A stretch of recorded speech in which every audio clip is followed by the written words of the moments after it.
안녕하세요. 올드 스토리입니다. 오늘 소개 작가는 20세기의 가장 유명한 영국 작가라고 할 수 있는 윌리엄 서머셋 모음입니다. 예전에 모음 작품들 몇 개를 소개시켜 드린 적이 있었는데 많이 기억하시겠죠? 국내에서도 많은 팬덤을 가지고 있기도 합니다. 오늘 소개 작품은 시인입니다. 유명 인사를 만나거나 흥분하는 모습들을 경멸하는 한 주인공에 대한 이야기입니다. 비록 짧지만 매력적인 줄거리를 가지고 있습니다. 그럼 편안한 마음으로 감상하세요. 시인 서머셋 모음. 나는 원래 유명한 사람들에 대하여 거의 흥미를 느끼지 않고 있었다. 혹시 사람들이 유명한 인사들과 악수라도 해보려고 애쓰는 것을 보면 딱하게 생각하곤 하였다. 그러므로 나는 지위나 학식이 뛰어난 사람을 만나보라는 청이라도 받게 되면 예의에 과히 벗어나지 않을 어떤 적당한 구실을 만들어내어 번번이 피해오곤 하였다. 나는 친구 디고 토레가 언젠가 산타 아냐를 소개해 주겠다고 말했을 때도 거절하였다. 그런데 이번만은 내가 내세운 구실이 제대로 서지 못하였다. 산타 아냐로 말하면 위대한 시인으로 낭만적인 인물이라 그의 늙은 모습을 보는 것은 흥미있을 것 같기도 하였다. 그의 모험들은 하나의 전설이 되다시피 하였다. 나는 그가 늙고 병들었다는 것을 잘 알고 있었다. 그러나 낯설은 이방인을 만난다는 것이 그에게 별로 귀찮은 일은 아닐 거라고 생각되었다. 칼리스트 대 산타 아냐는 그레드파의 마지막 계승자였다. 바이론식의 시가 별로 환영을 받지 못하고 있는 세상에서 그는 바이론처럼 생활해가면서 자기가 저지르는 모험을 하나의 시로 읊었던 것이다. 나는 그의 시의 가치를 따질 자격은 없다. 나는 그의 시를 23살 때 비로소 처음으로 읽고 아주 매혹되어 버렸기 때문이다. 그의 시에는 정열과 영웅적인 패기가 전신에 전율을 일으키는 오색 찬란한 활력소가 깃들어 있었다. 그 생생한 시기와 좀처럼 잊을 수 없는 운율은 내 청춘 시절의 아름다운 추억과 융화되어 오늘에 와서는 그 시를 읽으면 가슴이 설레는 것이다. 나는 아냐가 스페인어를 사용하는 사람들에게 그만한 대우는 받아야 한다고 생각하고 있다. 당시에 그의 시는 모든 젊은이들의 입에서 떠나지 않았다. 나의 친구들은 그의 난잡한 생활 태도하며 격한 말씨, 예리한 위트, 그리고 그의 애정 행각 등에 대하여 나한테 많은 이야기를 들려주었다. 그는 반항자요, 때로는 파괴자로서 담대하고 모험을 즐겼다. 그러나 무엇보다도 그는 사람을 좋아하였다. 우리는 그가 한 여배우에게 정열을 쏟고 저 가수에게 홀딱 빠졌다는 사실을 잘 알고 있었다. 우리는 당시에 자기의 사랑과 고민, 분노 등을 읊은 그의 단시 등을 암송할 때까지 읽었던 것이다. 그리고 우리는 부르봉가의 가장 자존심이 강한 후손인 스페인의 어느 공주가 그의 간청에 못 이겨 사랑을 하다가 그가 거들떠보지 않게 되자 수녀가 된 것도 알고 있었다. 그녀의 선조인 필립 왕에게 버림을 받은 한 여인은 왕이 사랑하던 자기를 다른 남자가 사랑할 수 없는 일이라고 생각한 나머지 수도원으로 들어간 일이 있었다. 아냐는 세상의 어느 임금보다도 더 위대한 셈인가? 우리는 그 공주의 낭만적인 처사에 박수를 보냈던 것이다. 그것은 그녀에게 명예로운 일인 동시에 이 시인의 마음에도 맞는 일이었다. 그러나 이 모든 일은 오래전의 일이다.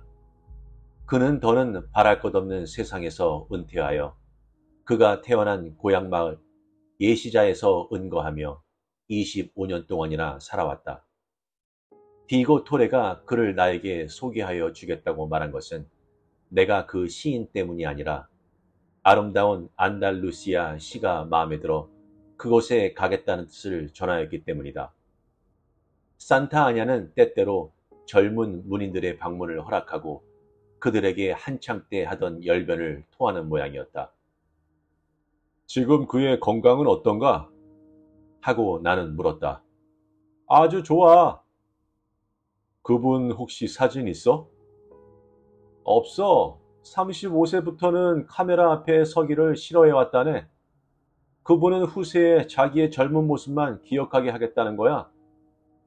나는 그것을 일종의 허영이라고 생각하면서도 한편 감탄하였다. 장년기에 그는 뛰어난 미남이었다. 그는 자기에게서 젊음이 영원히 사라져가는 것을 느꼈을 때 열광적인 흠모를 받아온 자기 모습이 변해가는 것을 괴로운 마음으로 지켜본 사실이 그의 시에 나타나 있었다. 나는 친구의 제의를 거부했다. 나는 잘 알고 있는 그의 시편을 한 번 더 읽는 것으로 만족하고 그 밖의 시간을 태양이 내리쬐는 고요한 예시자의 거리를 마음대로 걷는 편이 더 나으리라고 생각하였던 것이다. 그러므로 내가 그곳에 도착하던 날 저녁에 그 위대한 시인이 직접 초대장을 보내왔을 때 나는 깜짝 놀랐다. 그는 그 초대장에서 디고 토레가 자기한테 내가 온다는 것을 편지로 알려주었다고 말하였으며 이튿날 아침 11시에 자기를 찾아주면 고맙겠다는 것이었다. 나는 정한 시간에 그를 찾아가는 수밖에 없었다. 내가 묵고 있는 호텔은 내거리에 있었으며 봄날 아침이라 거리는 매우 혼잡을 이루었다.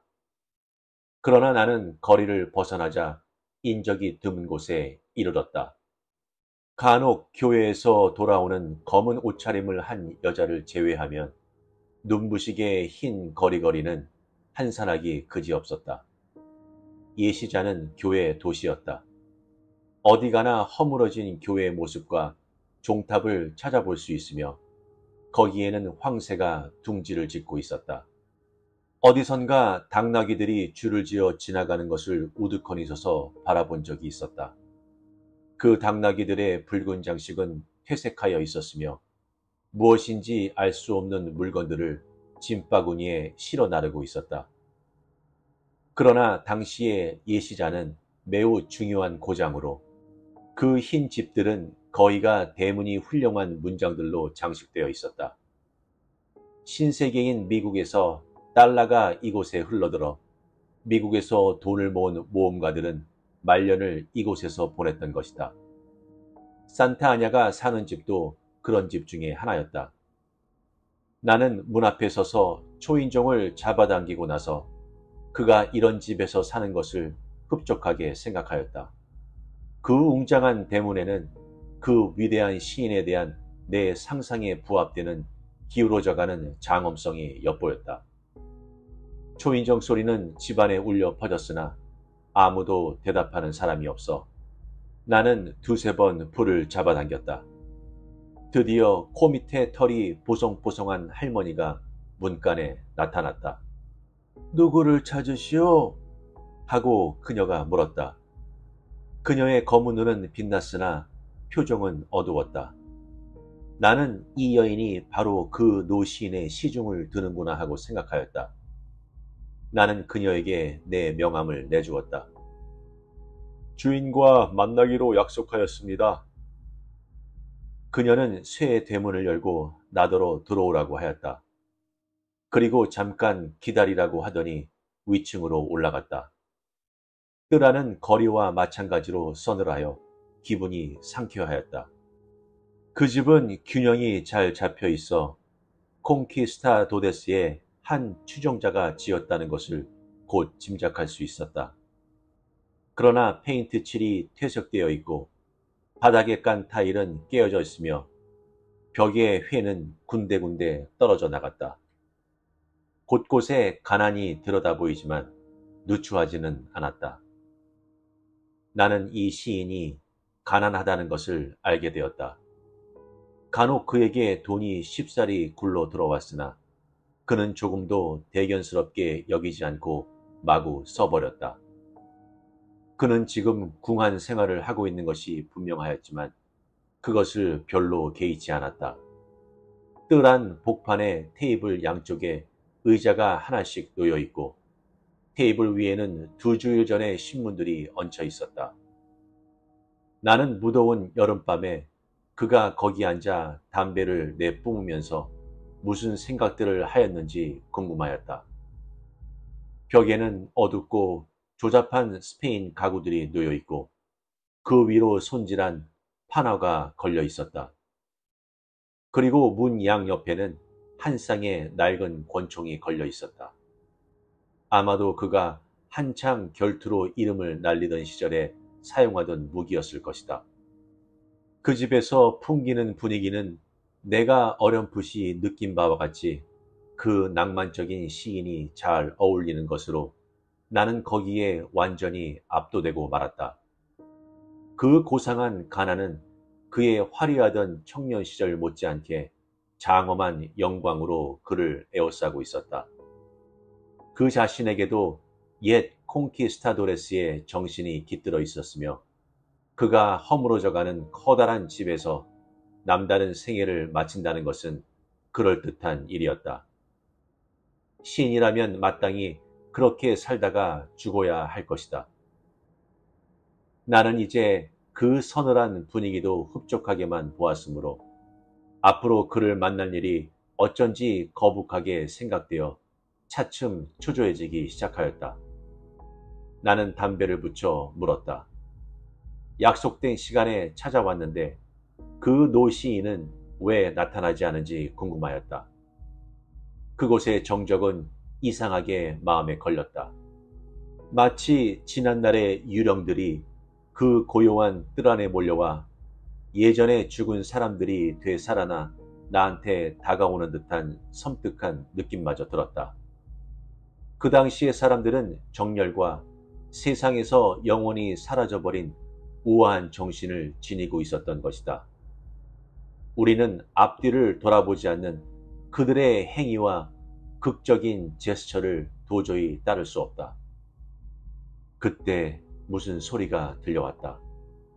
나는 가슴이 뛰기 시작하였다. 가뜩이나 흥분한 나는 그가 천천히 계단을 내려오는 것을 보자 숨을 죽였다. 그는 내 명함을 손에 들고 있었다. 시인은 키가 후리후리한 노인으로 몸이 무척 깡마르고 낡은 상아 같은 피부 색깔을 하고 있었다. 머리는 희고 숱이 많았으나 짙은 눈썹만은 여전히 검었다. 그 때문에 그의 커다란 두 눈이 더욱 빛나는 것 같았다. 그렇게 늙은 분이 검은 눈에 광채를 내고 있다는 것은 놀라운 일이 아닐 수 없었다. 그는 매브리코에 입은 굳게 다물고 있었다. 나에게 다가오면서 별로 웃음도 띄질 않고 나를 응시하는 봄이 사람을 냉정히 떠보는 것 같았다. 그는 검정 양복을 입고 한 손에는 태가 넓은 모자를 들고 있었으며 그의 거동에는 자부심과 위엄이 엿보였다. 그는 내가 생각하고 또 바라던 그대로의 모습을 하고 있었다. 나는 그를 보고 그가 어떻게 사람들의 마음을 사로잡아 그 가슴을 설레이게 하였는지 알 수 있었다. 그는 철두철미한 시인이었다. 그는 뜰에 나와 나에게 천천히 다가왔다. 그는 아닌 게 아니라 독수리의 눈을 갖고 있었다. 위대한 스페인의 시인들, 멋진 헤레라, 향수에 젖기하는 정열적인 후레이 루이, 신비주의 주장한 데라크루즈, 그리고 괴팍하고 난해한 곤고라 등의 후예인 그가 여기 서 있는 것이다. 나는 이 순간이야말로 무척 대견스럽게 느껴졌다. 그는 그들의 마지막 승계자로서 손색이 없는 업적을 남겨왔었다. 내 마음속에는 이상하게도 그의 아름답고 유명한 서정시가 울려오고 있었다. 나는 얼굴이 화끈거렸다. 그를 만나 인사할 말을 미리 생각해둔 것이 다행이었다. 저와 같은 이방인이 당신 같은 위대한 시인을 만나 뵙게 된 것을 무한한 영광으로 생각합니다. 그의 예리한 눈에 어떤 호기심 같은 것이 스쳐가더니 이상한 입가에 미소가 떠돌았다. 여보시오, 나는 시인이 아니고 털 장사라오. 잘못 오셨군요. 산타 아냐는 옆집에 살고 있어. 나는 집을 잘못 찾았던 것이다.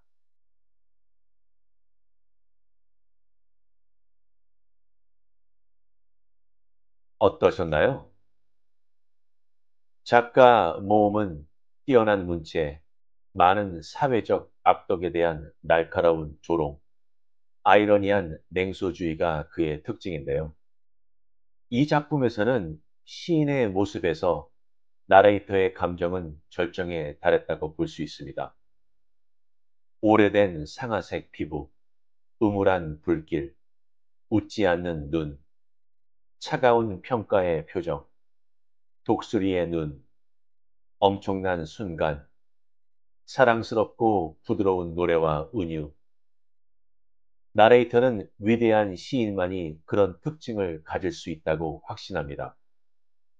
과장된 표현인 그의 모든 면에서 시인이었다는 표현을 사용하며 만들어진 효과를 강화하고 묘사를 약간 터무니없게 들리게 합니다. 작가는 은유적 별명을 동반한 여러 암시를 사용하여 효과를 더욱 두드러지게 하는데요. 하지만 결말은 매우 예상치 못한 것입니다. 진실을 알게 된 순간 이후에 나레이터의 감정에 대해 의도적으로 아무것도 말하지 않습니다. 바로 그 다음은 독자들의 상상에 맡기는 것이겠죠. 비록 짧지만 작가 특유의 문체의 스타일을 강하게 보이는 모습이었습니다. 저는 예전에 회사 출장으로 하와이를 가게 되었는데 호텔 로비에서 타이거 우즈와 영화 배우인 클린트 이스우드를 본 게 제일 기억에 남습니다. 그렇다면 여러분은 지금까지 살면서 유명인을 만나거나 본 적은 있으신가요? 누구였나요? 알려주세요. 구독과 좋아요는 영상 제작에 많은 힘이 됩니다. 감사합니다.